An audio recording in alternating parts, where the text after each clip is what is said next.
Terima kasih moderator. Saya akan menanggapi apa yang tadi sudah disampaikan oleh narasumber mengenai dendritic cell. Saya sungguh berbahagia karena begitu majunya Rumah Sakit Pusat Angkatan Darat Gatot Subroto selaku Rumah Sakit Kepresidenan mampu menunjukkan jati diri di dalam pengembangan ilmu pengetahuan, khususnya membuat dendritic cell vaksin imunoterapi atau vaksin Nusantara. Sekarang di seluruh dunia sedang membicarakannya, termasuk terakhir dari New York dan sebagainya, karena di Elsevier sudah terbit jurnal ya PubMed. Itu isinya adalah dendritic cell vaksin imunoterapi atau vaksin Nusantara, the beginning of the end, cancer and COVID-19. Artinya apa? Dunia sepakat punya hipotesis bahwa yang akan menyelesaikan hal ini termasuk COVID-19 adalah dendritic cell vaksin imunoterapi atau vaksin Nusantara. Tadi kita bisa melihat apa yang sudah dipaparkan oleh narasumber Dr. Joni begitu gamblang. Bagaimana perbedaan antara konvensional vaksin dengan vaksin yang berbasis dendritic cell atau yang kita sebut intervensional dan sebagainya. Karena kita melakukan intervensi di luar tubuh manusia. Dan itu sangat safety karena kita memang sudah lama berkecimpung di pembuatan dendritic vaksin itu dengan tim Dr. Nyoto selaku moderator itu bersama-sama dengan kita semua sudah mengembangkannya jauh-jauh hari untuk penanganan kanker. Kita hanya mengubah antigennya menjadi antigen artificial tadi atau antigen rekombinan COVID-19, SARS-CoV-2. Artinya apa? Artinya kita bisa menyesuaikan kapan saja, mau mutasi kayak apa bisa kita sesuaikan. Dampaknya apa? Ketahanan kesehatan nasional menghadapi pandemi ini bisa kita atasi dengan membuat imunitas yang baik buat setiap warga negara. Problem kedepannya hanya orang selalu berpikir bagaimana ini bisa massal. Urusan massal itu simpel sekali. Itu adalah urusan inovasi yang akan gampang sekali kita buat. Apalagi tadi moderator juga mengatakan sangat simpel buatnya, sangat sederhana buatnya. Penyimpanannya juga tidak membutuhkan inkubator yang khusus, yang sangat simpel.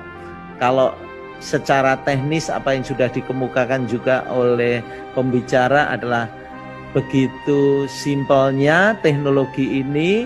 Yang paling penting adalah kita segera mempublikasikan untuk menjadi evidence. Itu kuncinya.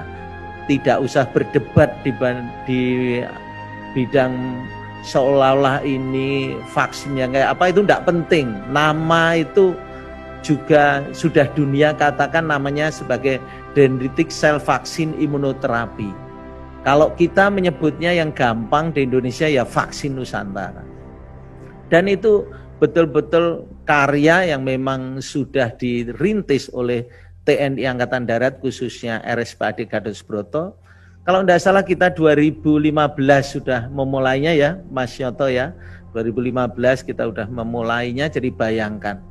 Kita sudah punya teknologinya, kita tinggal mengembangkannya dan kita bisa menjadi negara pertama di dunia yang mengembangkan dendritic cell vaksin imunoterapi yang dunia juga sudah menyetujui menjadi atau menghipotesiskan untuk menjadi the beginning of the end, mulai untuk mengakhiri COVID-19. Soal hipotesisnya nanti diterima, H0 itu diterima atau ditolak, itu tidak ada persoalan. Yang paling penting adalah kita buktikan dengan riset dan kemampuan RSPAD ini di bidang riset sudah tidak meragukan lagi. Dan kita bersyukur teman-teman di RSPAD begitu sangat effort dan sangat sangat profesional untuk mengembangkannya. Saya sangat bangga pernah duduk di RSPAD dan saya akan terus bangga mengenang semua junior saya begitu bekerja sangat antusias, dipimpin oleh KRSPAD, dan saya yakin organisasi ini bisa mencetuskan solving atau pemecah permasalahan yang sekarang melanda dunia. Kalau tidak dimulai dari sekarang, kapan lagi? Kalau bukan kita yang memulai, siapa lagi? Menurut saya itulah yang harus kita gaungkan. Kalau secara teknis simple, nanti kita bisa ajarkan semua ya Pak Nyoto ya, mengenai teknis pembuatan dendritic cell vaksin itu sangat mudah, sangat simple, bisa diterapkan. Kebetulan saya dan juga teman-teman sebagian yang ada di sini sudah menjadi relawan dan kita bisa merasakan efek imun yang kita peroleh dari vaksinasi Nusantara, produk kita sendiri, dan rasanya enak.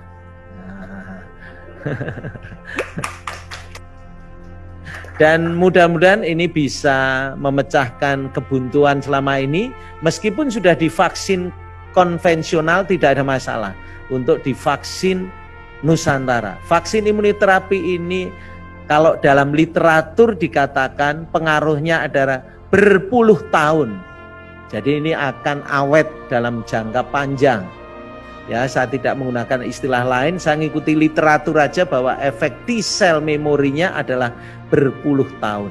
Dan ini menurut saya akan menjadi sebuah legend buat RSPAD Gatot Subroto selaku rumah sakit yang milik TNI yang terdepan, dan kita percaya kita akan bisa ikut serta mengatasi masalah pandemi dunia ini dengan baik. Dan saya percaya akan effort dan ketulusan dari teman-teman semua di sini untuk bisa membantu bangsa dan negara di dalam menghadapi masa pandemi ini. Terus berjuang Dr. Joni dan tim, dan juga Mas Nyoto dan semua yang ada di sini dipimpin oleh KRSPAD Dr. Budi, legend Dr. Budi, untuk terus jangan takut, jalan terus ke depan. Dan saya sudah merasakan sendiri sangat enak dan saya percaya safety-nya tinggi. Karena itu terus kerjakan secepatnya untuk kita bisa masuk ke uji klinis 3 sehingga kita bisa segera memaparkannya ke dunia. Dan mudah-mudahan dari hasil yang sebelumnya uji klinis 1 dan 2 kita akan segera publikasikan secara internasional dan mudah-mudahan diridhoi oleh Tuhan Yang Maha Kuasa, dan kita semua diberkahi di dalam berjuang mengatasi pandemi bersama-sama dengan rakyat, bangsa dan negara, dan juga bersama umat manusia di dunia. Sekian dan terima kasih.